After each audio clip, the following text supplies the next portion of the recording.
Fala aí, galera, tranquilo?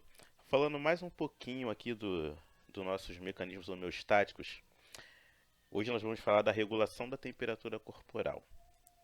Vamos partir da referência dessa temperatura sendo 37 graus, tá?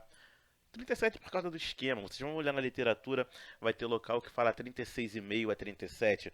Vamos estipular 37 para a gente poder ter um ponto de partida. Então, se a gente levar em consideração que ocorreu um aumento da temperatura, a temperatura interna, né? Não estou falando de temperatura da pele, estou falando da temperatura interna, que a temperatura interna excedeu os 37 graus. O nosso corpo, ele lança a mão de uma série de mecanismos para fazer com que essa temperatura volte à temperatura de referência de 37 graus. E a ideia é mostrar para vocês quais são esses mecanismos. Então, a partir do momento que a temperatura aumenta, existem termorreceptores na pele, né, que vão enviar uma mensagem para o hipotálamo, e o hipotálamo ele vai responder com alguns mecanismos. Entre eles, vasodilatação, ou seja, os seus vasos sanguíneos vão se dilatar, e vai ocorrer também um aumento da transpiração. Então você começa a suar mais. Quando você sua mais, aquela energia, aquele calor, né, interno, ele é evaporado para fora através das gotículas de suor.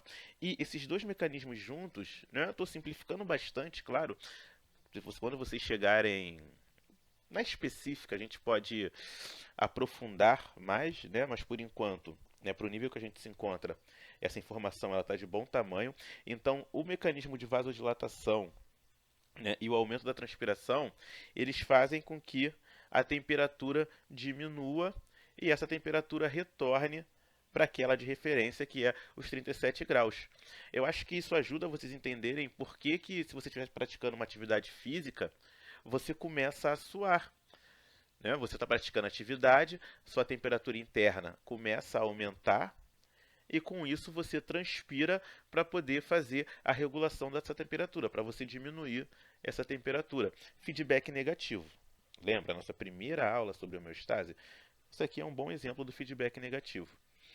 É, se a gente for olhar temperatura abaixo, interna abaixo de 37, os receptores que estão na pele enviam uma mensagem para o hipotálamo, né? E aí o hipotálamo faz com que os órgãos efetores comecem a funcionar para poder aumentar essa temperatura. Então, seus vasos sanguíneos se contraem, é o que a gente chama de vasoconstrição. Então, o sangue ele passa a passar com mais pressão e ocorre a contração da sua musculatura. Por isso que você treme. Então, fulano está tremendo de frio. Por que ele está tremendo de frio? Temperatura interna está abaixo dos 37 graus, então ele treme para poder aumentar o calor interno. E com isso a temperatura aumenta. Bem tranquilo, né? Ainda dentro de regulação da temperatura, eu quero trazer para vocês dois conceitos, que são os conceitos de homeotérmicos e ectotérmicos. Então, a gente chama de animais homeotérmicos, ou endotérmicos também, aqueles que mantêm a sua temperatura interna constante, independente da temperatura do ambiente. Um bom exemplo somos nós, né? Mamíferos. Então, eu posso estar aqui em Bangu, num calor de 40 graus, assim como eu posso ir para o sul e pegar lá. Não, sul é muito. Não gosto do pessoal. O pessoal do sul não, brincadeira, tá? Mas sei lá, vamos ali para São Paulo. Tão ruim quanto. Sou mais o Rio. Mas vamos ali para São Paulo. Não sei, eu fui em Águas de Lindóia. Uma vez eu fui no congresso em Águas de Lindóia e aí tava 12 graus. Eu quase morri, né? Porque eu tô acostumado. Bangu, Realengo, Campo Grande, Zona Oeste. 40 graus é a temperatura suave, né? A temperatura normal aqui. E fui para os 12 graus de Águas de Lindóia. Então eu só tremia. Eu tava de casaco, eu tava com tudo, mas eu só tremia. Mas por que eu tremia?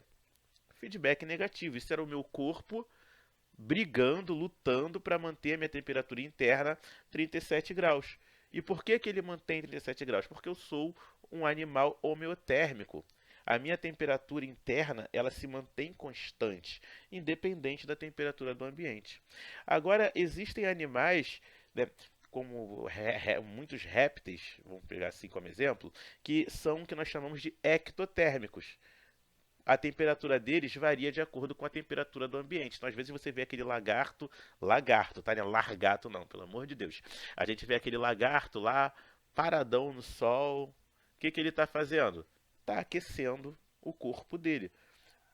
Por quê? Porque a temperatura dele varia de acordo com o ambiente. Se ele estiver num ambiente que a 10 graus, a temperatura dele vai estar a 10 graus. Se ele estiver num ambiente que a temperatura está a 30 graus, a temperatura corporal dele estará a 30 graus. A gente também chama os ectotérmicos de animais pecilotérmicos. Vale a gente falar também um pouco sobre hipotermia, né? Hipertermia também, mas a gente foca mais em hipotermia. Então, a gente chama de hipotermia quando a temperatura ela está abaixo do que a gente precisa para manter o nosso metabolismo funcionando, tá? Para manter as funções do nosso corpo legais. Então, isso é hipotermia. Já a hipertermia é quando o nosso organismo aquece demais, né? Um exemplozinho é a febre. E aí vamos focar um pouco em hipotermia. A gente classifica a hipotermia de acordo com a faixa de temperatura. Então você tem a leve, né, 35 a 32 graus, moderada, a intensa, né, e a profunda, que é quando a nossa temperatura corporal vai abaixo de 19 graus. Galera, hipotermia mata, tá? Fica bem claro isso para vocês.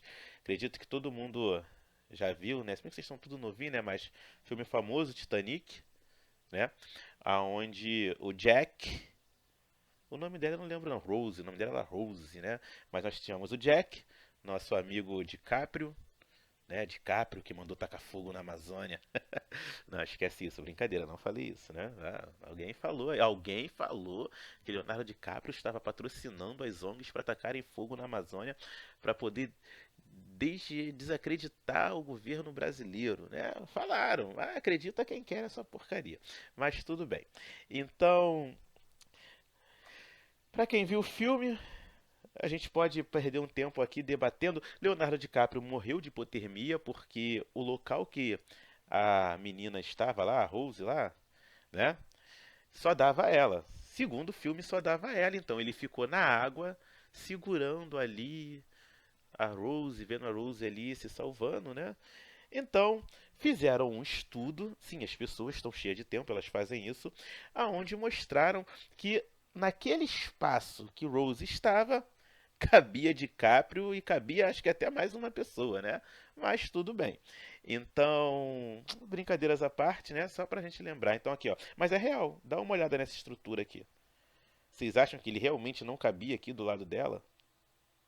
Vamos pensar. Vocês já viram Largados e Pelados? Né? Provavelmente sim, eu sempre falo disso. Mas a física mostra, né, que se você tiver junto com alguém numa situação extrema de frio, você pode tirar toda a sua roupa, né? Claro, caso essa roupa esteja molhada, tá? Pelo amor de Deus. E colar o seu corpinho naquela pessoa e fazer uma transferênciazinha de calor, né? Porque existe uma tendência de que a temperatura se iguale, né? Então, de repente, as pessoas conseguem se salvar. Então, dormir de conchinha ajuda. E como isso aparece para vocês? Eu amo essa questão aqui. Vamos dar uma olhadinha, olha só. O gráfico abaixo mostra a temperatura de dois animais expostos ao sol durante a manhã. Então a gente vê aqui no eixo X, ó, ficou exposto ao sol de 7 ao meio-dia, né? E aqui no eixo Y, a variação da temperatura. E aí ele fala assim: os animais A e B podem ser, respectivamente. Então, primeiro a gente tem que ver aqui qual linha do gráfico representa A e B. Então, ó, círculo representa o animal A e o quadradinho representa o animal B. Muito cuidado com isso, porque eu já vi muita gente errando essa questão, não porque não sabia, mas porque pegou essa primeira linha aqui e falou que era o animal A, porque ela era a primeira que ele viu. Não, sempre vamos olhar as legendas. O que ele quer saber? Os animais A e B, respectivamente. Então, primeiro o A, depois o B. Então, o A é representado pelo círculo. Vamos dar uma olhadinha aqui no A, que é essa linha aqui, ó. Então, o que eu estou percebendo aqui? Que ao longo do dia, a temperatura de A está aumentando. Então, a temperatura de A está variando de acordo com a temperatura do ambiente. Isso aqui já me mostra que A é um animal psilotérmico, né? Ou seja, a temperatura dele varia de acordo com a do ambiente. Quando eu olho o animal B, o que eu estou vendo? Que independente do horário, a temperatura do animal A se mantém constante. Né? Então, A é um animal endotérmico, correto? E aí, aqui nas opções, nós temos os animais para a gente verificar. Então, respectivamente. Então, A seria uma galinha e B uma tartaruga. No. A seria uma lagartixa. Lagartixa, réptil, né? Psilotérmico. Será? Sim. B, cavalo, cavalo. Cavalo é homeotérmico, né? Cavalo é homeotérmico, eu acho que é a B. Mas vamos ver as outras. Um pato e um cachorro? Não. Um gato e um sapo? Não. Um jacaré e uma cobra? Os dois psilotérmicos, então não. Então nossa resposta correta aqui seria a letra B. Uma lagartixa, A, temperatura dela vai variando de acordo com a temperatura do ambiente. E B, um cavalo, a temperatura se mantém constante. Então a resposta correta é a letra B. Outro dia eu estava dando uma aula e alguém veio me falar que a lagartixa era um anfíbio, cara. Tipo, eu olhei, hã? Não, lagartixa é um réptil escamado, né? Mas tudo bem. Vamos ficando por aqui, tranquilo? Dúvidas vocês já sabem, me chamem que a gente desenrola.